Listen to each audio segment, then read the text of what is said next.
इस world cup से अगर कोई खिलाड़ी सबसे ज्यादा निराश होगा तो वो होगा एंजेलो मैथ्यूज। रीजन आप सबको पता है, लेकिन ये जो कंट्रोवर्शियल डिसमिसल रहा है मैथ्यूज का और इसके पीछे जो साकिब अल हसन का हाथ रहा है, तो क्या ये जानना जरूरी नहीं कि आखिर साकिब के दिमाग में क्या चल रहा था? क्योंकि मैच के बाद इस बारे में साकिब ने बात करी। साकिब से जब पूछा गया कि ये रूल बहुत पुराना है, जब से क्रिकेट है, क्रिकेट के रूल लिखे गए हैं, तब से ये रूल उस किताब में है और ये रूल बहुत सारे क्रिकेटर्स ने बहुत ज्यादा इग्नोर करके भी चला है। क्योंकि ऐसा पहली बार नहीं हुआ है जब एक विकेट गिरी और उसके बाद दूसरा बल्लेबाज आया और उसके आने में थोड़ी देर हो गई। लेकिन आप पहले कप्तान थे जिसने इस पर अंपायर से अपील करके आउट मांग लिया। जब ये सवाल पूछा गया शाकिब से, तो शाकिब ने कहा कि मैं सच बताऊं तो मुझे भी इसका आइडिया नहीं था, मेरे जहन में ये बात नहीं थी। एक खिलाड़ी ने आकर मुझसे कहा कि अगर आप इस टाइम पर अपील करेंगे और अंपायर से आउट मांगेंगे तो ये आउट दे दिए जाएंगे।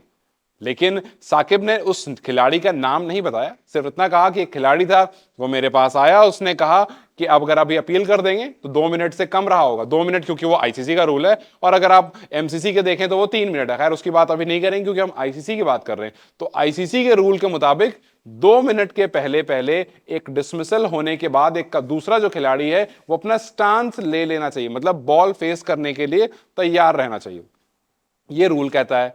और इसी रूल पर इस रूल को टाइम आउट कहते हैं। और इसी रूल के बारे साकिब अल हसन को वो खिलाड़ी आकर के बताता है कि ऐसा है, आप अपील कर दीजिए। साकिब अपील करते हैं, उसके बाद एरास्मस जो अंपायर रहते हैं वो अंपायर जाकर के मैथ्यूज से कहते हैं कि आपका टाइम आउट हो गया है। जी हाँ, जो आपके पास ड्यूरेशन था जिसमें आपको आकर खड़े होना था बल्लेबाजी करने के लिए, बिना कोई गेंद खेले आप आउट हो गए हैं। उसके बाद पूरी श्रीलंकाई टीम, उसके बाद जो डगआउट में बैठे थे वो, और फिर जो खिलाड़ी बांग्लादेश के मौजूद थे वो सारे आसपास अंपायर के आ गए। जो डगआउट में खिलाड़ी थे वो वहां डिस्कशन होने लगा। लेकिन कुल मिलाकर जब इरास्मस वापस से जाते हैं साकिब के पास, इरास्मस ने बाद में बताया कि 2 बार मैं साकिब के पास गया था, मैंने दोनों बार जाकर के पूछा क्या आप इस अपील को लेकर के सीरियस हैं? तो उन्होंने कहा कि जी हाँ मैं बिल्कुल सीरियस हूं।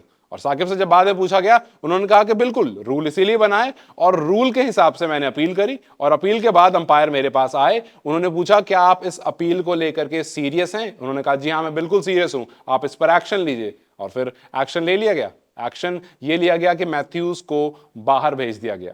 कहीं ना कहीं मैच के बाद जब कप्तान से पूछा गया, श्रीलंकाई कप्तान से, तो उन्होंने कहा कि मैथ्यूज एक बहुत इंपॉर्टेंट खिलाड़ी है, हम चाहते थे कि वो हमारी टीम के लिए कुछ रन बनाए, और अगर कुछ रन वो बनाते तो जो 279 आप स्कोर देख रहे हैं हो सकता है वो 300 प्लस जाता, और उसके बाद बांग्लादेश को प्रॉब्लम जरूर होती उस रन चेज में, क्योंकि बांग्लादेश की 7 विकेट गिर चुकी थी। और उसके बाद लास्ट में जब मैच खत्म हो जाता है तो हमें इसका असर भी देखने को मिला। हालांकि असर हमें बीच में भी देखने को मिला था, क्योंकि एंजेलो मैथ्यूज ने ही साकिब अल हसन की विकेट ली और उसके बाद कुछ टाइम आउट करके बताया उन्हें।